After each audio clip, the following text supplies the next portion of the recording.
it's Dani. Today we are diving back into our bonding series. And I want to talk about guidebooks, tarot books, and when you have no books.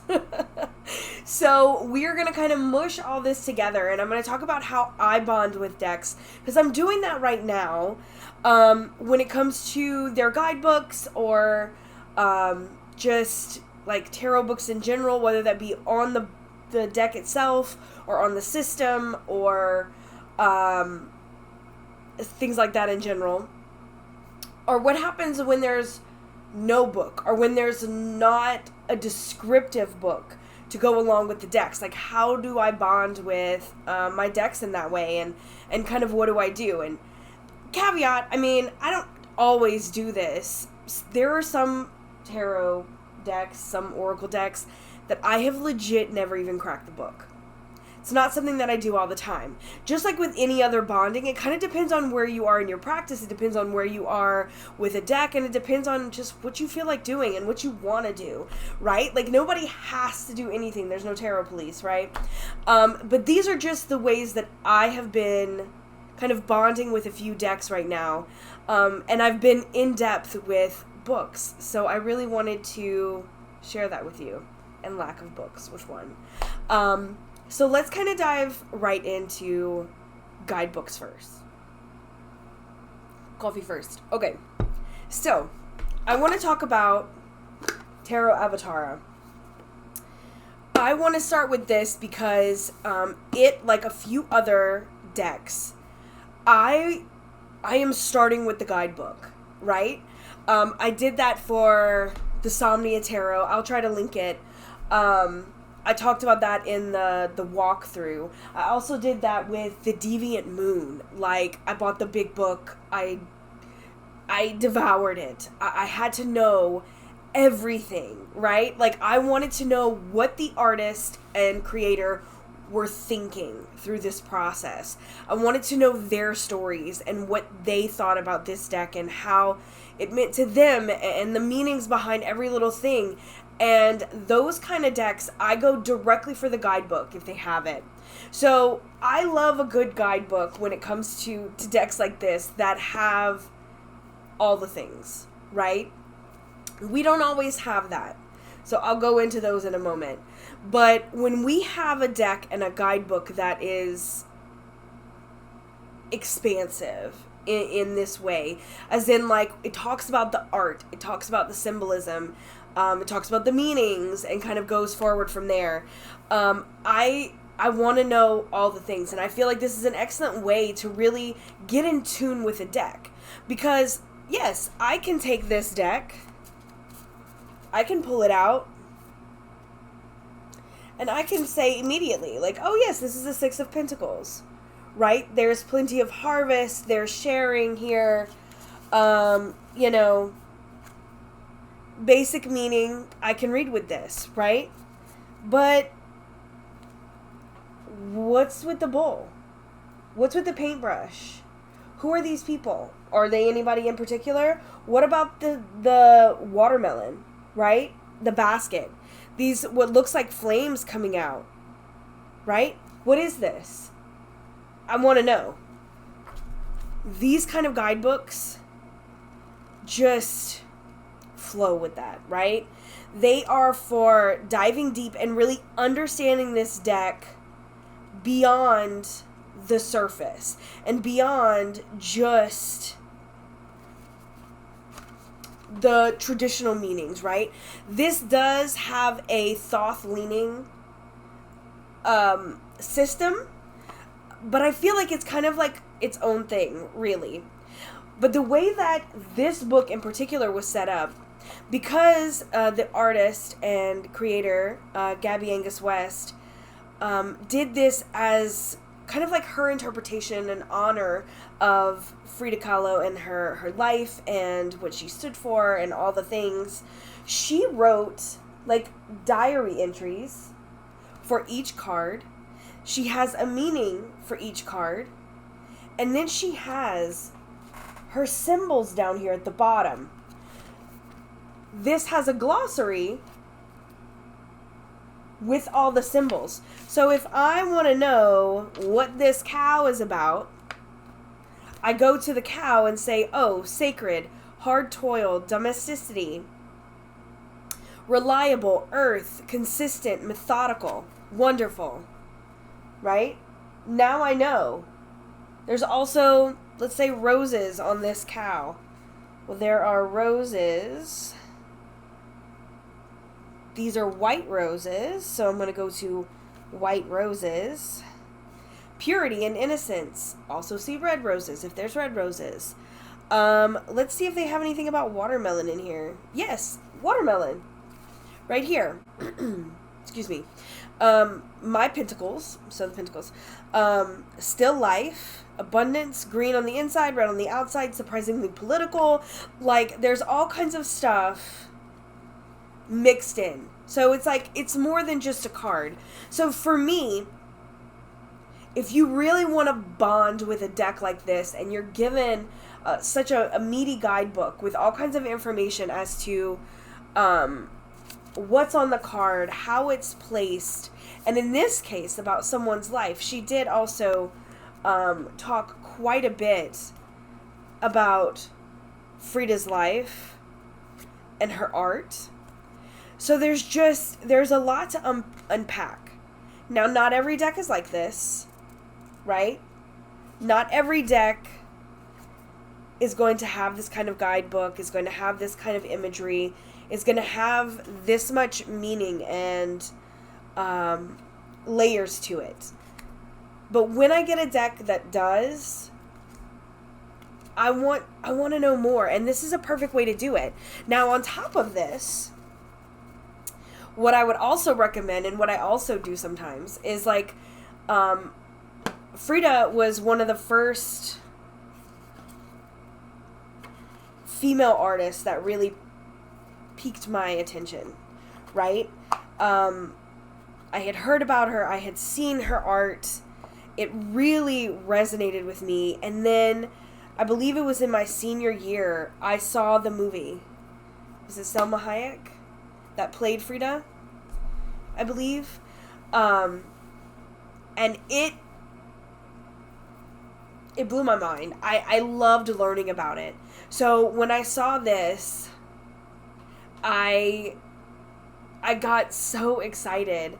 And so I just kind of dove back in. You can even see, let me see. I've been having, there's a Frida that someone did, some little clip art that I had found. So I had it in one of my journals.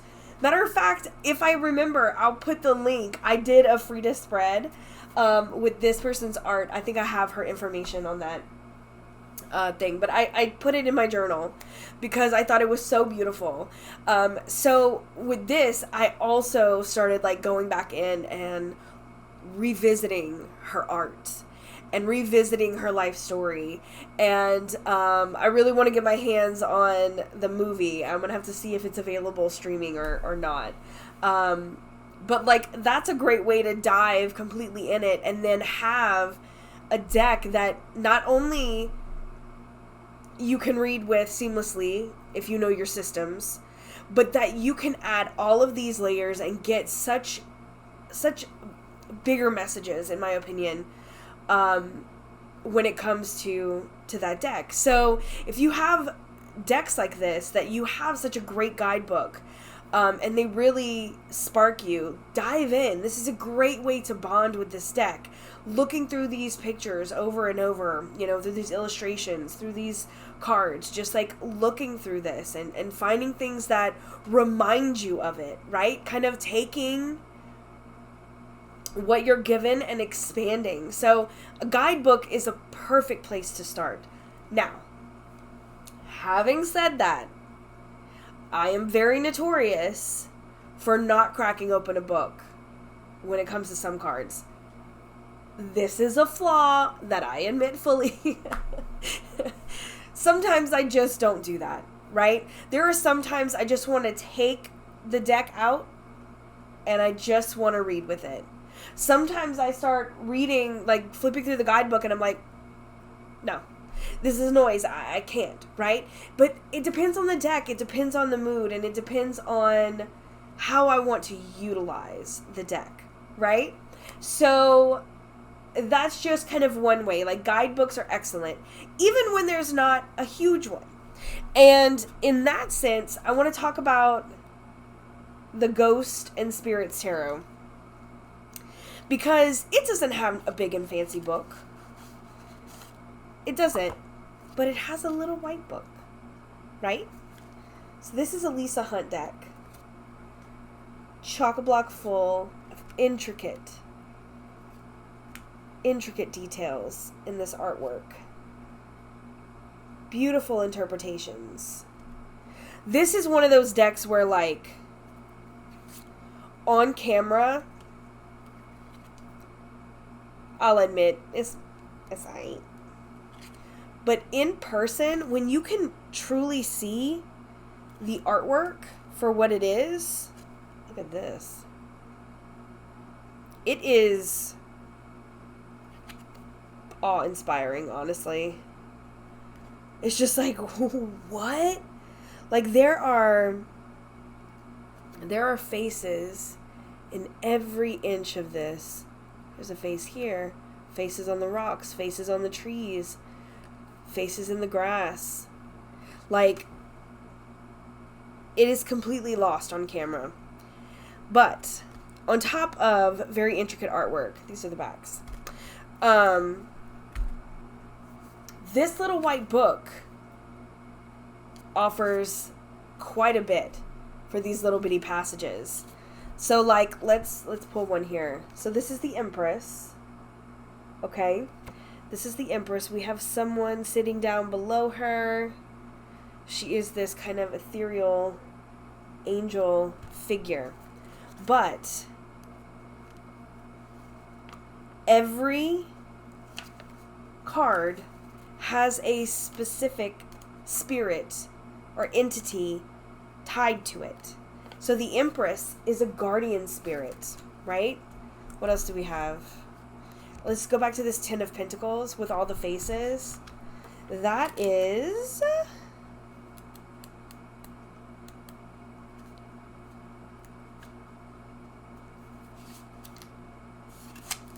of course, it's going to take me the longest to get to. Animism. Animism, the belief that natural phenomena... Come on now. The belief that natural phenomenon are infused with spirit involves worshiping people, animals, objects, and the dead. Communication with a spirit may entail the help of a shaman, an amulet, or a representative object. The dream state is another way to enter the realm of spirits. And it goes on and on and on. And so, not only do we have a Ten of Pentacles, we also have something that we can look deeper into. And you can go surface level, you can read your guidebook and call it a day, or then you can go and research this. Like, there's Jack Frost in here, the Moss Maiden.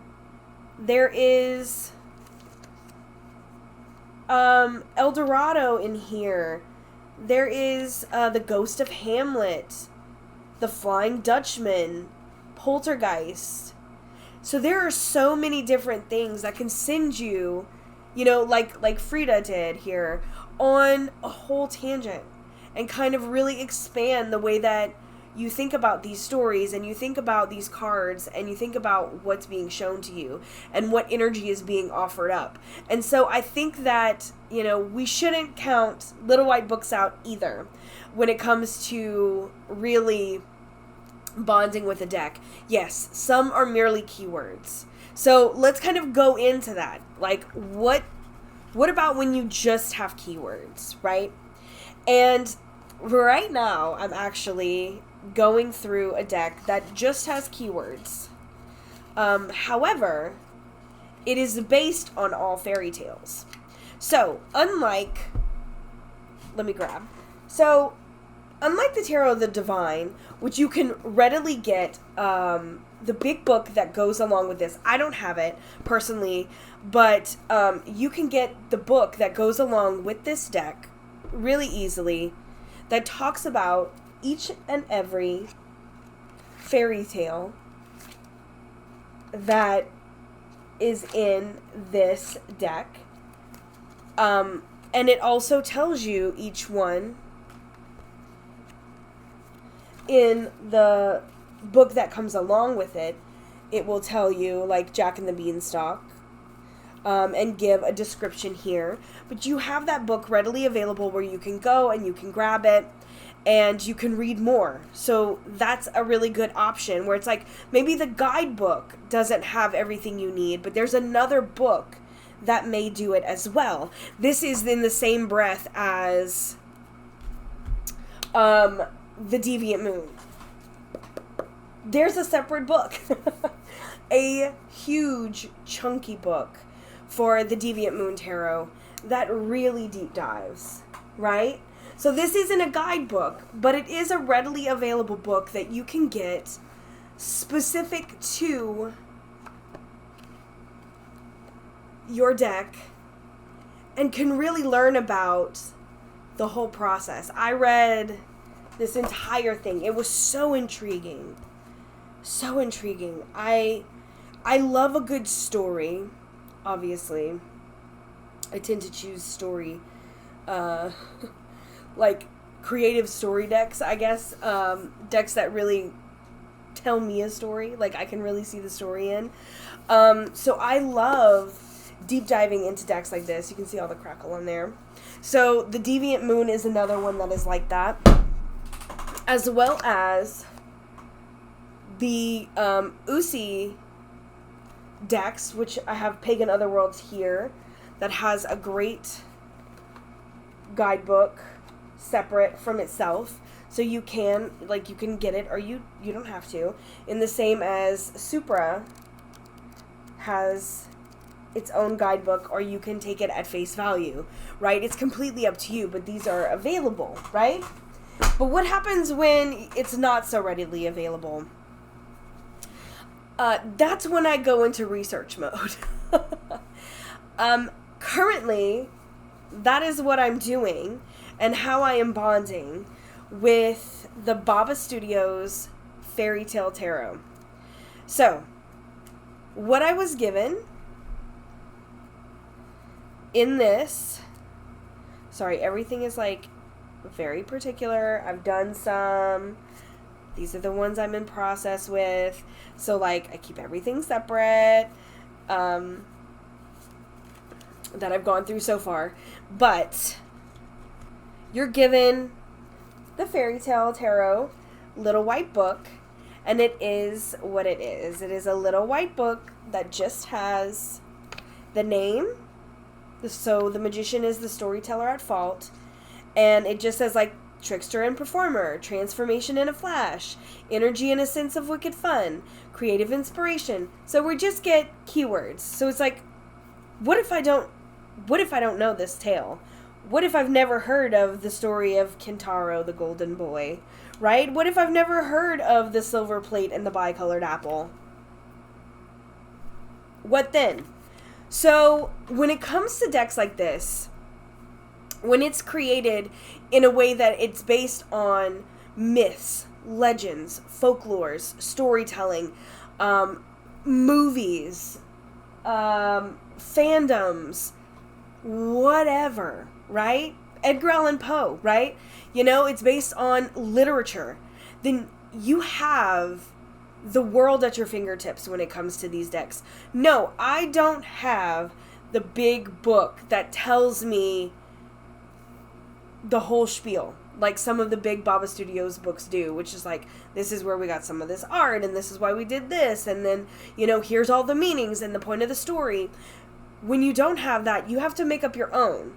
And at first glance, I did a walkthrough of this deck with my, let me put these aside and I can show you some of the other ones that I'm not doing right now. I did a full walkthrough of this with my Mystic fam. Sorry, it's upside down. And I was like, I just don't know if this art is for me. I don't know if I'm going to like it. There's so many that I don't know. I'm not sure about this deck yet. But the learning process of this, as I'm going through this deck and learning the tales, it's really starting to make me see this in a different light, where it's like, as crazy as it is, a person like me who arts and aesthetics are a big deal when it comes to my tarot, because that's just the way that I read. It's just the way that my mind works, right? And how my whole thing goes, right? But the more that I learn about these stories, because I've had to seek them myself, right? I had to go and find, whatever it is, there's some from, like, the Arabian Nights. It's like, I heard these tales when I was younger, but I don't really remember, like, the ruined man who became rich again. Like, I don't know these tales. Some of them are not easy to find, so I've had to go and hunt down these fairy tales. I've had to watch, YouTube videos from really serious people, and then others, a tale retold for children. And so it's given me such a vast understanding of some of these tales, where it's like, oh, well, I know the Grimm version. I know, let's say, the Disney version, right? I know, the kitty tale, and I also know the more serious moral story that kind of goes along with it now, because I've had to seek out these tales and figure out how they fit into this tale. So just because I know Sleeping Beauty doesn't mean that I understand fully why this fits into this card. Why does it fit into this card, right? And so it's really caused me to develop this bond with this deck, because it's like, now I get it. Now I see it. I've learned about it, and I can place it in this story, in this card, in this traditional meaning, in so many different ways now. Does that make sense? So it's really, it's deepened my love for this deck, and truly revived my love for, storytelling and listening to stories as well, because I love to tell stories. But listening to stories, there's nothing like it, right? This is one thing to read a book and to read a fairy tale, but to sit and listen to someone tell you a story, it just does something, right? It's a good thing. So when you have an opportunity to dive deeper, especially when things come out like the movie tarot that has all of these, famous movie images, right? So like the Fool being Forrest Gump running when he just started running, right? If you've never seen Forrest Gump, now's the chance for you to go and watch it. Go and read it, right? It is a book as well. And see how you feel Forrest fits into the Fool, right? Different things like that. We have now the Labyrinth Tarot and Supernatural and all these other things. And while, yes, we all have our issues with, or a lot of us have our issues with, the pips and how these things are done, it still gives you an opportunity, if you are huge into that fandom, to really expand on that. And really bond with these decks, or find stuff that maybe it's just not for you, because that could be true too. You can dive into a deck and really kind of go through each and every thing and learn and be like, I had such an amazing journey, but I'm never going to read with this deck. This is not for me, right? And that's okay too. That's also part of the bonding process. Sometimes, just like with people, decks come into our collection for a time. Like, I wouldn't trade the time I'm spending with the Fairytale Tarot, even if it wouldn't stay in my collection. If I go through this and I'm like, I loved all the stories that I read, I loved the way that everything was depicted, and I agree with most of the tales and where they were put, I really feel bonded with this. But that's where it ends. Like, I'm not going to read with it. It was just a really great moment of time that I got to bond with this deck and understand these stories and expand my knowledge and now I'm done. And that's okay too. So it's like, I hear that a lot. It's like, well, I mean, I've really bonded with this deck, so like, I don't really use it, but I don't want to, give it up. You don't have to. Absolutely not. Sometimes just having that is like having an old friend, like those old times. I remember, like Don Michelle usually says, like, it's ink and paper, it's just a deck, right? So don't beat yourself up over things like, well, I really bonded over it, I shouldn't give it away. If you don't want it, you don't want it. If you're not going to use it, you're not going to use it. Or if you're never going to use it and you want it on your shelf, that's okay too. Rant over. Not even a rant. Just saying. Whole tangent. Let's move on. So, more coffee. Okay. Last but not least, what I'm going to talk about for books and stuff and bonding is when you have a whole ass system that you are trying to learn or trying to expand upon. And I'm doing that with the Thoth right now. So I figure I would also share how I'm bonding with the system as a whole and what I'm doing. I call it my crash course, which has been fun for me. I'm a researcher at heart. That's what I love. I like to figure out all the things. Yes, there are some things that are not for me. There are some of these layers that right now I don't always go wild with, right? But I have that option, and I know enough to be like, okay, I get that. I can move on without going into thelema or, full hermeticism or, alchemy study. Like, I don't have to go in the wild scope, but you can.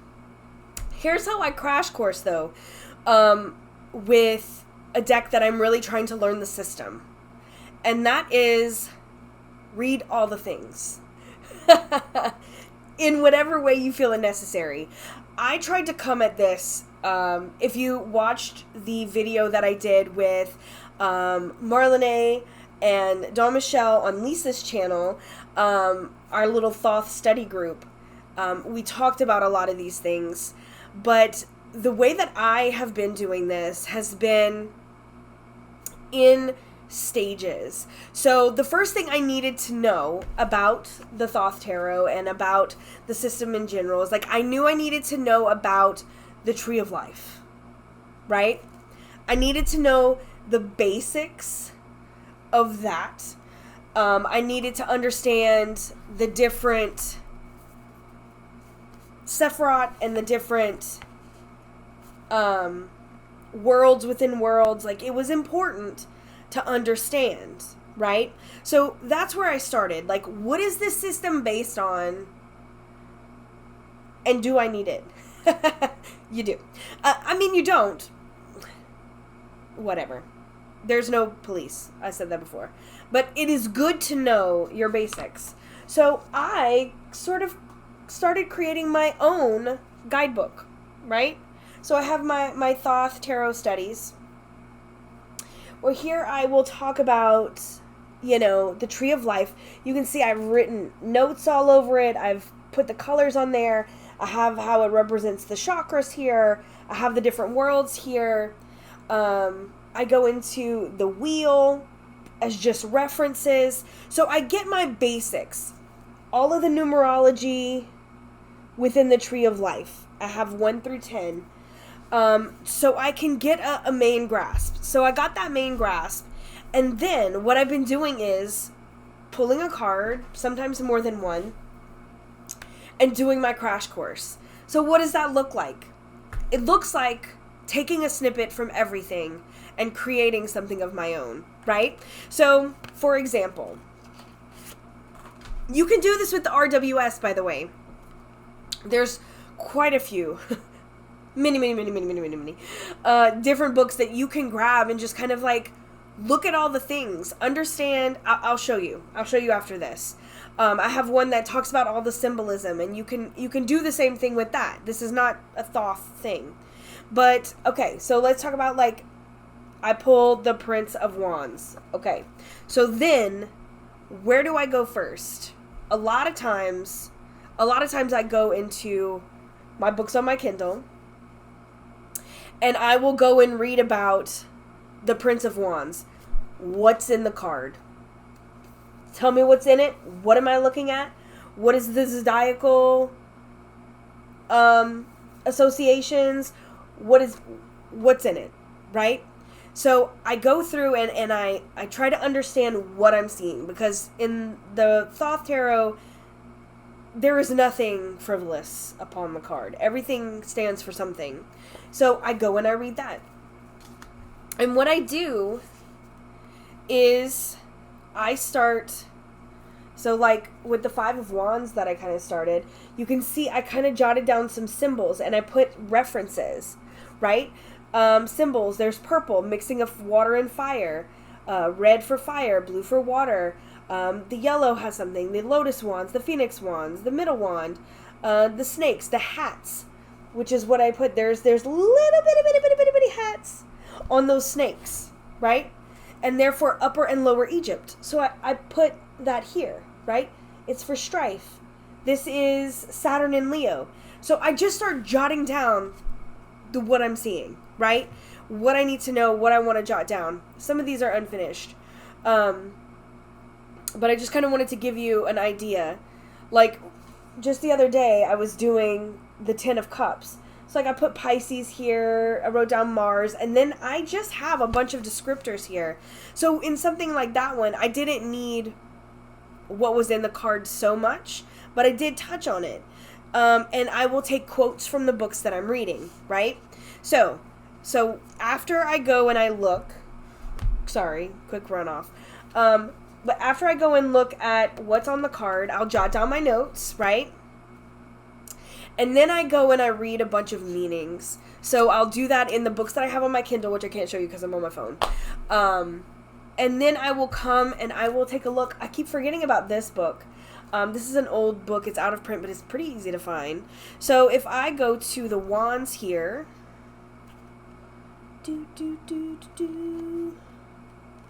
Where are the wands? Prince of Wands. Crowley says, a fiery knight. The sign of Leo also appears. His horse is black and fiery as well. The interpretation from Crowley. Now, I have all the interpretations from many different people.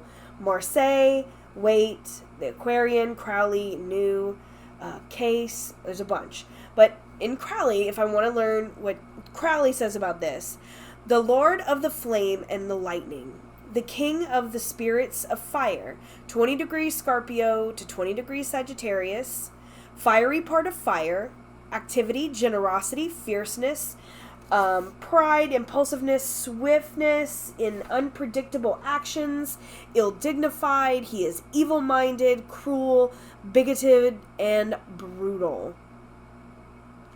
And so I have a basic thing of what he says, and I'm like, I do feel that sometimes he is cruel, pretty brutal. I agree this impulsiveness really fits with that. So the ones that really get me, I'll jot those down, right? And so then I'll go to Duquette's book. Then I'll go and I'll find that and I'll be like, what does he say about this? Okay, well, I'm taking this from it, you know? And another one, like, I'm just going through all the books, and it doesn't mean that I'll have, like, 35, pages per. I kind of just, I read about it, I learn about it, and whatever, like, sparks me, especially, like, quotes from some of these books, like, really, they just really hit right, you know what I mean? And so I like to put that in here. I'm trying to find it in this one, because it talks about Knight of Pentacles, King of Cups, Knight of Wands. The Unstoppable Explorer of Mutable Fire. So it kind of goes in to its own thing, and it talks about the knights themselves, and they talk about how he's an explorer. They talk about Sagittarius. They talk about his impulsiveness, his restlessness, always on the move. But then it talks about what it means to be in Sagittarius, right? His Sagittarian nature graces him with good fortune. As a result, he tends to think of himself as invincible, which leads to risky, dangerous behavior. So something like that might really spark me. So I'll kind of put that in there in quotations, like, you know, this is how he feels, or I'll reword it and I'll think of who he makes me think of, and, you know, sometimes I'll include that. So it's literally about gathering all the information and creating a guidebook, basically, for myself, right? That includes the symbols that I feel like I want to know about it. Because there are some where I'm just like, I don't really care. You know, let's be honest. There are some I'm like, I don't really give a shit about that. And there are other places where I'm like, oh, that's really interesting, right? Like, I talked about, you know, one of those on the live that we did. We each talked about a card that kind of did that for us, or learning about it that really kind of shifted our perspective. And that's just like when I recently did that 10 of Cups.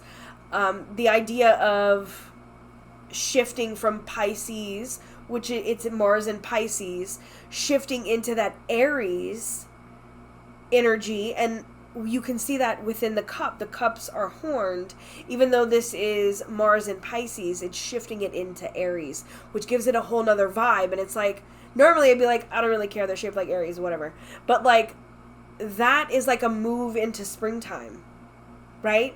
That's, I want to remember that. I want to have that in there. So it's like that symbol of the Aries horns on the cups reminds me that after all of this is done, right, the kind of accumulation of all the things in a 10, there is still a spring that will come. There is something that will die, and you will start anew. So it's those little things, like, capture the things that make you feel those aha moments, or things that you want to remember about the symbolism. And that's kind of how I utilize it as this kind of crash course. Like, I'll also watch YouTube videos. I'll watch other people talking. We talk amongst ourselves in our group. Get you some friends that like some, you know, something that you like, and kind of, what are your thoughts on this card? Because let me tell you something. When it comes to tarot, I feel like you can never know all the things. That's just my opinion.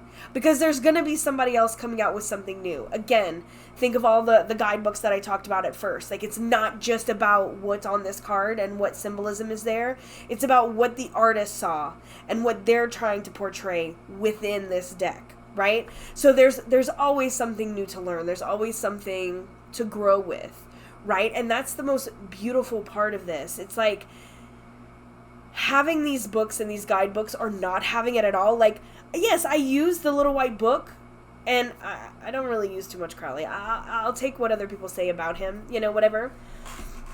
But you can go out and you can find and you can talk to people and you can create your own meanings and your own deeper understanding of each and every card through so many different sources that can help you bond with a specific deck or a specific system. Right? I wanted to show you guys. This is the Ultimate Guide. I got this one because it breaks down all of the imagery within the card. It also has some basic meanings. The spiritual experience as the card of a day, as a tendency for love and relationships, for success and happiness. I don't really like that part. This is what I bought the book for. This right here. So now, the trees in the forest, nature comes into its own. The waterfall, the flow forward, and the bond with the wellspring, both equally important. The crown of stars and laurels, taking stars from the sky and bringing them into fruition on earth. Like, there are so many interesting things that you can continue to learn. Like, I still don't know every little bit and piece of the RWS. You know, there are some things that I just don't pay attention to. You know, the Knight of Wands, like we were talking about in the Thoth here. In the RWS, there are pyramids in the background. Like the pyramids of the ancient of ancient Egypt, a sign of wisdom and science, mystery and the proximity of gods, proceeding according to plan, spiritual activity. Also, grave robbers, plunderers.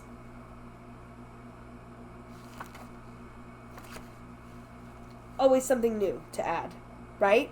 So there's like positive and negatives. It's just, there's so much. If you want to truly bond with your deck, get you some books, watch you some YouTube. You know what I mean? Look for art that it's based off of. I found some beautiful pieces in so many different decks that are based on, works of art from history. I literally made a whole deck using art from history, right? With Mystic Masters, I sought these things and I curated them, and it's an expression of what I see, but it's also to hand you something and say, what do you see in here? How do you see it? Can you understand why I chose this and what it means? You don't have to agree. We don't have to agree with anything, right? There are some things in the thought that I'm like, no. There are some things in the RWS that I'm like, no. Because I can read, and you can read how we want to read, ultimately. But when it comes to bonding, I feel like the more we know, the more we can pull from, right? So whether that be reading your guidebooks through and through, hunting down stories and tales and myths that decks are based on, watching YouTube and movies, that have references within a deck, music. There are some decks. Was it a deck or was it a book that I read? It might have been The Art of Tarot. And Kim Crane's archetype deck. There are some poetry and some pieces of music that Kim wrote in there and was like, if you want to understand more about this, read this poem. Listen to this song. Read this. Those are powerful things. Powerful things, right? It's kind of creating our own world with a deck. So when it comes to bonding in that way, with books and knowledge found within the guidebooks or without, it's like we create our own understanding of these decks. And I think that's what makes the bonding so special when it comes to stuff like this. It's like, no, you don't need to do this to bond with a deck. You can just find yourself with this art and work with it that way. As I talked about when we did the what do I like, what do I don't like, right? What does this make me feel? Those are big ways to bond with a deck. But if you're looking to go really in depth and you're like, I want this to be my deck, right? Or be my system. I want to know all about it. Read. Consult all the things. Shoot, go on to Pinterest. I know. There's a lot of wacky stuff on there. But at the same time, you can get sheets that have time correspondences, and they have full write-ups of the court cards, right? They have many different spreads that you can use and all kinds of different references that you can have, and it'll lead you to different places. It's like, don't get your information from one place if you're trying to do something like this. That's why with the Thoth, I got all the things, right? And you don't have to buy stuff. You know what I mean? You don't have to buy books. Library. If your library has them, go snatch them up. I watch so many things. I'll get stuff from Pinterest. I got The Mirror of the Soul. I managed to find that online. I can read it online for free, when it comes to the tarot. So there are ways. Go sit in Barnes & Nobles and take notes. You know what I mean? The knowledge is out there to find, right? And like I said, even with the Fairytale Tarot, like, I'm not going to go try to find that book. The amount of insanity that causes, price-wise, for something out of print, it's damn near impossible. But I'm not missing it. I don't miss it. I don't need it, right? I have friends that also have the big book. So when I can't find it, when I've exhausted all trails to a tale and I can't find it, I have friends that I'm like, does anyone have this book? I need to know this tale. Right? If there's a will, there's a way. Ask. People are always willing to help. Even if it's just like, when I see this, I think of this, what are your thoughts, right? You know, use people and anything else to aid in that. And I find that that's just a really great way to truly understand your deck, your system, your beliefs, how you see a deck, right? How you see the cards. It really solidifies your own knowledge. And so that's kind of how I wanted to express this. So I hope that you found it beneficial. Guys, if you were looking for any of these, I'm going to have links down below. If it's independent, I'll have it linked. If it is, books or mass market decks that you can find on Amazon, I'm going to have a link. I'm in the process of putting all of my mass market stuff that I talk about onto a list in Amazon. That way you can pop it open and you can find stuff on the list. Anything that we talk about on here. If I can find it on there, I'll put it on there. Yeah. And if you're looking for me, down below is going to be my Instagram, my Etsy, how to book a reading, 3 Fat Readers, how to join the Mystic fam. And if you like this video and want to keep up, make sure you press that like button, subscribe, hit the bell if you want to be notified, and we will talk very soon. I'm sending you all my love. Mwah! Later, Gators.